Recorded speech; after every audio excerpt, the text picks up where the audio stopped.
दोस्तों हरे कृष्णा बाई अंजू तैल चैनल में आपका स्वागत है। मैं आज आपको करवा चौथ व्रत कथा विधि व उद्यापन सुनाने जा रही हूँ। बोलो चौथ माता की जय। करवा चौथ का व्रत कार्तिक मास के कृष्ण पक्ष की चतुर्थी को करते हैं। 4 बजे के करीब मिट्टी के करवे पर मोली बांधकर रोली से एक सतिया बनाकर उस पर रोली से 13 बिंदियाँ लगाकर चंद्रमा को अर्घ्य देने के लिए जल भर कर रख देते हैं। फिर एक थाली में रोली, गेहूं के दाने और लोटा जल से भरकर रखते हैं। अपने माथे पर रोली से बिंदी लगाते हैं। लोटे पर भी मोली बांधकर सतिया बनाते हैं। फिर हाथ में गेहूं के 13 दाने लेकर कहानी कहते हैं। कहानी सुनने के बाद कुछ गेहूं के दाने लोटे में डालते हैं और कुछ दाने साड़ी के पल्लों में बांध लेते हैं, जो कि रात्रि में चांद को अर्घ्य देते समय हाथ में लेते हैं। लोटे का जल सूरज को देते हैं। एक थाली में फल, मिठाई, चावल का भरा हुआ खंड का करवा और रुपये रखकर वायना मिंचकर सासू जी, नंद जी या जिठानी को दिया जाता है। पानी को गमले में डाल देते हैं। उद्यापन विधि। जिस वर्ष लड़की की शादी होती है उस वर्ष बहू के मायके से 14 चिन्नी के करवे, उनमें 5-5 बताशे रुपया रखकर सबके मोली बांधकर रोली से सतिया करके साड़ी, ब्लाउज, पैर पढ़ाई के रुपये, 14 ढक्कन वाले बर्तन, एक लोटे में चावल, दामाद के कपड़े, एक खांड का करवा, एक मिट्टी का करवा अथवा सामर्थ्य अनुसार स्टील या चांदी का करवा, पानी भरकर नाला बांधकर सतिया करके 13 टिक्की करके फल, मिठाई, पूरी, सब्जी, हलवा आदि के साथ विशेष वायना भी आता है। यदि किसी के यहाँ पर ज़्यादा खर्च है तो चीनी के करवे व बर्तन 14 की जगह 21 भी दे सकते हैं। इस व्रत में चंद्रमा को अर्घ्य देने के बाद ही खाना खाते हैं और इस व्रत में फलाहार नहीं होता। करवा चौथ की कथा। एक साहूकार के 7 बेटे और एक बेटी थी, जो कि 7 भाइयों की लाडली बहन थी। 8 भाई बहन एक साथ बैठकर खाना खाते थे। कार्तिक की चौथ आने पर बहन ने करवा चौथ का व्रत रखा। जब 7 भाई खाना खाने आए तो उन्होंने बहन को भी खाना खाने के लिए बुलाया, तो माँ ने कहा, आज इसका करवा चौथ का व्रत है, जब चांद निकलेगा तब ये अर्घ्य देकर ही खाना खाएगी। तब भाइयों ने जंगल में आग जलाकर छलनी में से चांद दिखा दिया। बहन भाभीियों से बोली, चलो भाभी अर्घ्य दे लो, चांद निकल आया है। भाभियाँ बोली, जे तेरा चांद निकला है, हमारा चांद तो रात को निकलेगा। बहन चांद को अर्घ्य देकर भाइयों के साथ खाना खाने बैठ गई। पहला टुकड़ा तोड़ा तो बाल निकला, दूसरा टुकड़ा तोड़ा तो छींक मारी, तीसरा टुकड़ा तोड़ा तो राजा के घर से बुलावा आया कि राजा का लड़का बीमार है, जल्दी भेजो। माँ ने लड़की के पहनने के कपड़े निकालने को 3 बार बक्सा खोला, तीनों बार सफ़ेद कपड़े निकले। तब माँ ने वही कपड़े पहनाकर ससुराल भेज दिया। लड़की के साड़ी के पल्ले में एक सोने का सिक्का बांधकर माँ ने कहा, रास्ते में जो भी मिले सबके पैर पड़ती जाना, जो तुझे सुहाग की आशीष दे उसे ही यह सिक्का देकर अपने पल्ले में गांठ लगा लेना। रास्ते में किसी ने भी पैर पड़ने पर सुहाग की आशीष नहीं दी, सबने यही आशीष दी, ठंडी हो, सब्र करने वाली हो, 7 भाइयों की बहन हो, अपने भाइयों का सुख देखने वाली हो। अब ससुराल के घर पहुंची तो दरवाजे पर छोटी ननंद खड़ी मिली। बहन उसके पैर पड़ तो नंद बोली, सीली हो, सपुती हो, 7 बेटों की माँ हो, मेरे भाई का सुख देखने वाली हो। यह आशीष सुनकर उसने सोने का सिक्का ननंद को दे दिया और अपने पल्ले में गांठ मार ली। अंदर गई तो सासू माँ ने कहा, ऊपर कोठरी है, वहाँ जाकर बैठ जा। तब वह ऊपर गई तो उसने देखा कि उसका पति मर चुका है। अब वह उसे लेकर उसी कोठरी में पड़ी रही और उसकी सेवा करती रही। उसकी सास दासियों के हाथ बची कुची रोटी भेज देती। इस प्रकार उसे अपने पति की सेवा करते करते 1 साल हो गया। करवा चौथ का व्रत आया। सारी पड़ोसनों ने नहा धोकर करवा चौथ का व्रत रखा। सब ने सिर धोकर हाथों में मेहंदी लगाई, चूड़ियाँ पहनी। वह सब देखती रही। एक पड़ोसन बोली, तू भी करवा चौथ का व्रत रख ले। तब वह बोली, मैं कैसे रखूं? पड़ोसन बोली, चौथ माता की कृपा से सब ठीक हो जाएगा।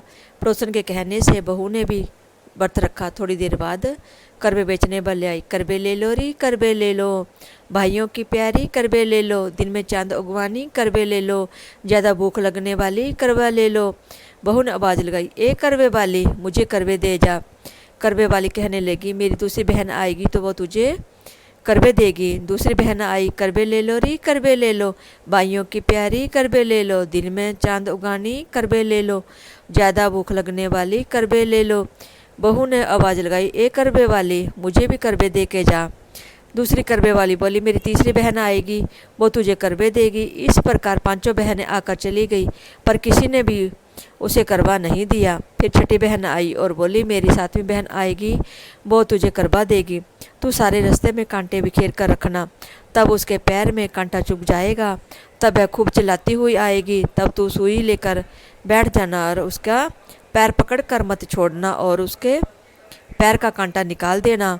वह तुझे आशीर्वाद देगी तो तू उससे करबे मांग लेना, तब वह तुझे करबे देकर जाएगी, तब तू उद्यापन करना जिससे तेरा पति अच्छा हो जाएगा। अब उसने वैसा ही किया, सारे रास्ते में कांटे बिछा दिए। जब सातवीं बहन करबा लेकर आई तो पाम से कांटा चुभने के दर्द से खूब चिल्लाती हुई आई, तो बहू ने उसका पैर पकड़कर छोड़ा नहीं, और चिल्लाती हुई आई तो बहू ने उसका पैर पकड़कर छोड़ा नहीं और उसका कांटा निकाल दिया। जब उसने आशीर्वाद दिया तो बहू बोली, अब जब तुमने आशीर्वाद दिया है तो करबे भी देख कर जाओगी। सातवीं बहन बोली, तूने तो मुझे ठग लिया। वह कहकर चौथ माता ने उसे आँख में से काजल, नाखनों पर से मेहंदी, मांग में से संदूर और चितली उंगली में का छिट्टा और साथ ही करबे भी दे दिए। अब करबे लेकर बहू ने उद्यापन की तैयारी की और व्रत रखा। राजा का लड़का ठीक हो गया और बोला, मैं बहुत सोया। वह बोली, सोए नहीं, 12 महीने हो गए हैं आपकी सेवा करते करते। कार्तिक की चौथ माता ने सुहाग दिया है। उसका पति बोला, चौथ माता का उद्यापन करो। अब उसने चौथ माता की कहानी सुनी, उद्यापन कर खूब सारा चूरमा बनाया और जीम के वे दोनों चौपड़ खेलने लग गए। इतने में उसकी बांदी तेल की बनी पूरी सब्जी लेकर आ गई। दोनों को खेलते देखकर सासू से जाकर बोली, महलों में खूब रौनक है, तुम्हारा बहू बेटा चौपड़ सार खेल रहे हैं। इतना सुनकर सासू देखने आई। दोनों को देखकर वह बहुत खुश हो गई। बहू ने सास के पैर दबाई और तो सासू बोली, बहू सच सच बता तुमने क्या किया। उसने सारा हाल अपनी सासू को बताया तो राजा ने सारे शहर में ढिंडोरा पिटवा दिया कि वह अपने पति के जीवन के लिए सब बहनें करवा चौथ का व्रत रखें। पहली करवा चौथ को अपने पीहर में जाकर व्रत करें। हे चौथ माता, जैसे राजा के लड़के को जीवन दान दिया वैसे सभी को देना, मेरे पति को भी देना। कहते सुनते सब परिवार की स्त्रियों को भी सुहाग देना। इसके बाद बन्याक जी की कहानी भी सुननी चाहिए।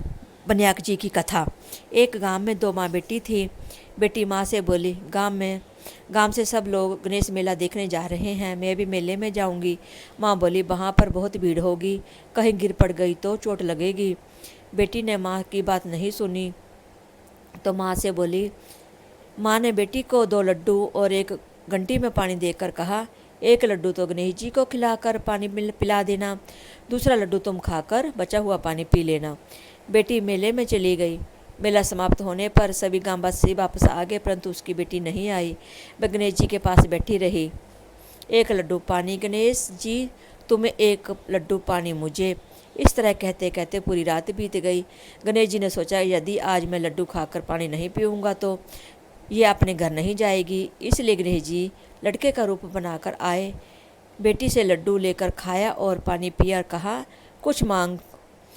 लड़की ने मन में सोचा, क्या मांगूं? अन्न मांगूं, धन मांगूं, महल मांगूं, सुहाग मांगूं, खेत मांगूं, बैल मांगूं, बस इतना ही मांग लेती हूँ। गणेश जी उसके मन की बात जानकर बोले, अब अपने घर जाओ, जो तुमने मन में सोचा है वह सब तुझे मिलेगा।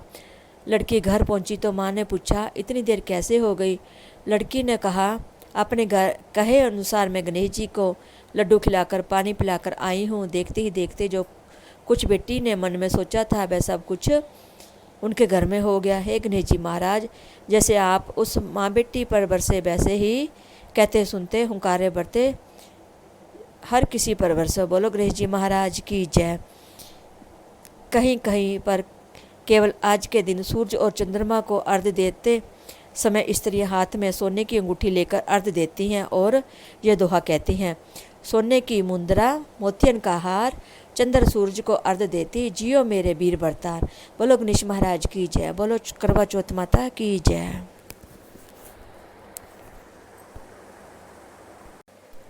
दोस्तों हरे कृष्णा।